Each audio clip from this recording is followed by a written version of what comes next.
Hello and welcome to my short guide for training combat in Twisted Leagues. In this guide, I'm going to be covering 15 different methods and places that you can train your combat, ranging from your initial levels all the way till maxing combat, covering magic, melee, and range, and also be covering different intensities such as AFK for when you want to get those gains at work, all the way up until intensive stuff such as chinning. So, without further ado, here's the guide and I hope you enjoy. The first method is going to be probably the most widely used and also the best for collecting resources passively, which is Konar Slayer.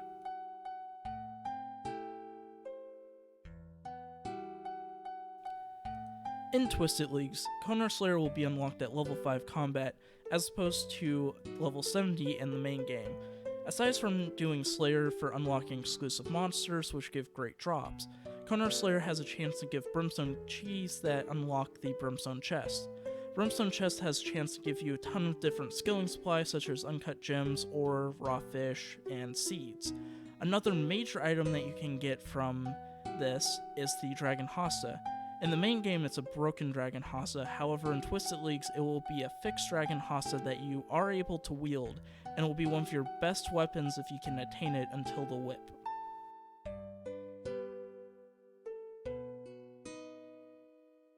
A great non-slayer method for training combat is to come to Hesidious Bar. Here you can attack men and also rats that are around the bar to get your initial levels. If you're in need of food, you can come here to the bar and get wines for 1 GP each, or you can go over to the cake stall, which is right over there in the center of the town, and get some nice healing food.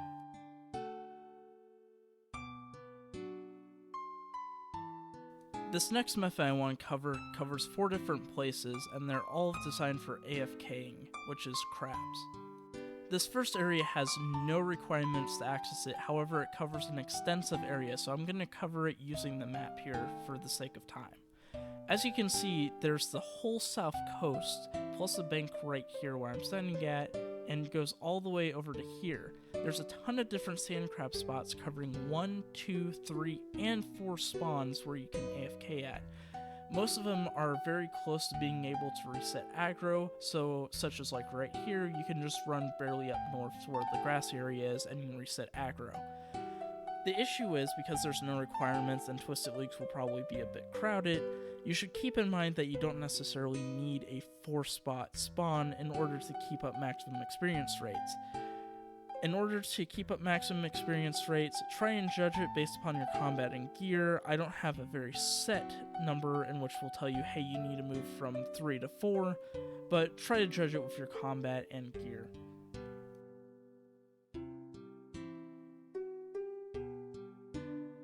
If you find that the other areas are crowded, you can always come over here to Sand Crab Island.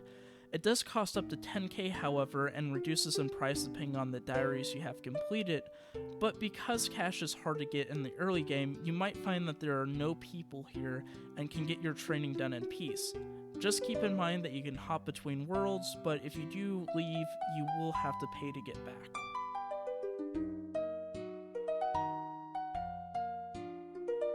This is one of my personal favorites to train at in the main game because it has one of the highest requirements to access for sand crabs, which is just to get to this point in the quest for Depths of Despair. Once you have access to this cave, then you'll have access to a 4 crab sand spot, a 3 sand crab spot, and also a couple 2 sand crab spots. Most people forget about this area, so it becomes pretty quiet overall, but it might pick up during Twisted Leagues. You can access this from the cave just south of the woodcutting guild right here.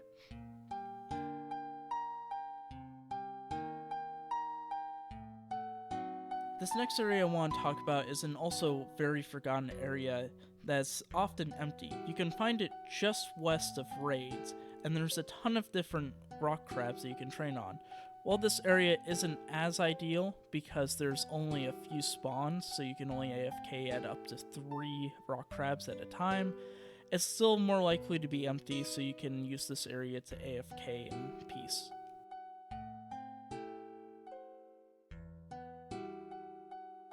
Moving on to the Catacombs, a great place to train low-level melee is here at Hill Giants. They provide a great supply of big bones for prayer, Ensouled Heads which you can use for 600 prayer experience each. You can get nature runes and law runes from these too. However, if you use this area, you'll want to be careful of the possessed pickaxe, which will automatically attack you. You can also use another room which is just north of the entrance that doesn't have a possessed pickaxe. However, this one could be potentially more crowded due to the fact that it doesn't have that issue.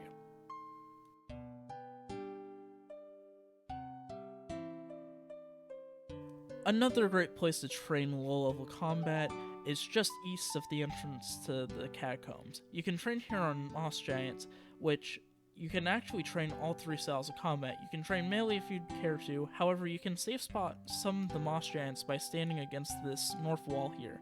As you see, they get caught on the corner and you're free to mage or range them. However, only 2 of the 4 can actually be safe spotted, and you'll notice very quickly if you find one that you can't.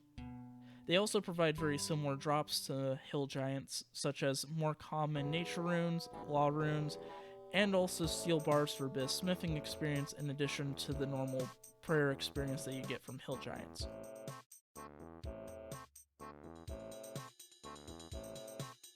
Another great place to train ranger magic is here north of the catacombs for the greater demons. You can stand in this corridor right here on either side and you won't be able to get attacked by them. You can safe spot either the west or east room, and some of the great drops that these have are gold bars, which there's very few ways to get gold. You can also get a steel axe, which is needed for Wintertodt. You can also get Addy plate legs and a rune full health.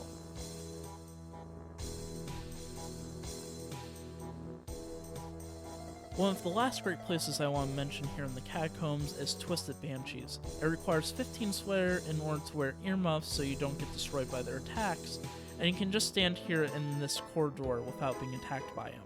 So you can either range them or mage them, and they have some amazing drops such as battle staffs, Addy kite shields, some other Addy alks, rune dagger, rune med helm, rune full helm, some cosmic runes, and they can also drop mystic gloves and chaos runes for maging.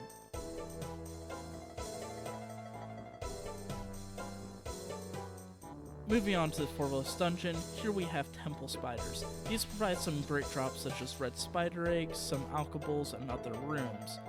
So you can use prayer gear here, which is highly recommended, and then you can use the altar on the west side of the dungeon. This does require that you've done part of the minigame for it, so you can repair the altar if you break it, that sort of thing. Or you can just ignore the main game, but you do need the key to kind of make this a bit easy. Remember to pray melee and just check on it every so often, so you don't end up coming back to yourself dead at the Konar castle.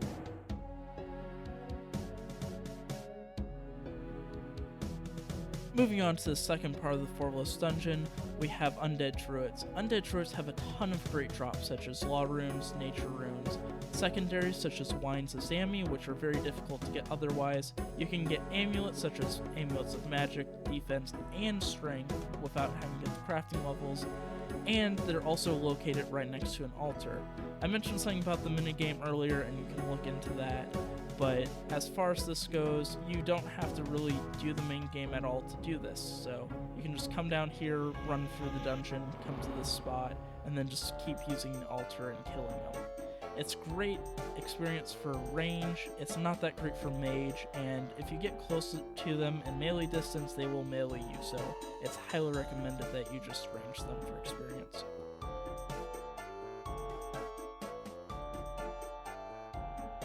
The last place I want to mention is here at the Red Dragons.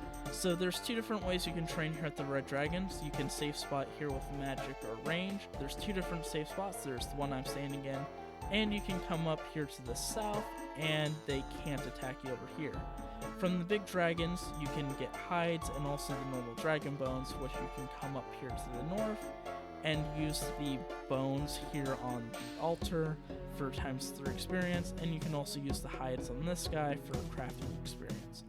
Now, if you come down to the southeast, there's a great place to train melee, and it's out of the range of the big dragons. So over here you have the baby red dragons, and they can just drop baby dragon bones, which are great for prayer.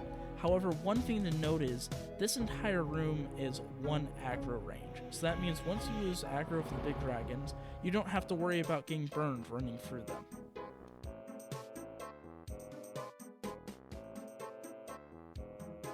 Jellies are some amazing monsters that you can chin that only require level 52 Slayer to attack. They don't require anything gear-wise, and all you have to do is just aggro them, and remember to pray melee. And once you have enough of them, you can stack them on either this corner right here by running back and forth, or you can stack them over on this corner right here. However, I highly recommend, for the sake of easy clicking, you do them over here on this east corner. You can then chin them, and from there you can get a ton of alchables, such as rune full helms, rune kites, and you can also get a bunch of chaos runes and death runes.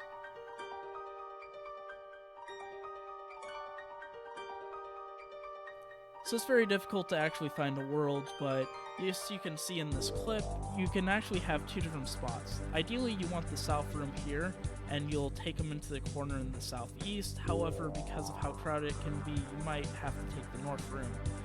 As far as the drops go, these have some amazing drops, such as black dragonhide fan braces, a ton of different alchables from staffs. They can drop a bunch of coins, they can drop mithril bars noted, addy bars noted, and of course a duff staff or an amazing legendary dragon chain body.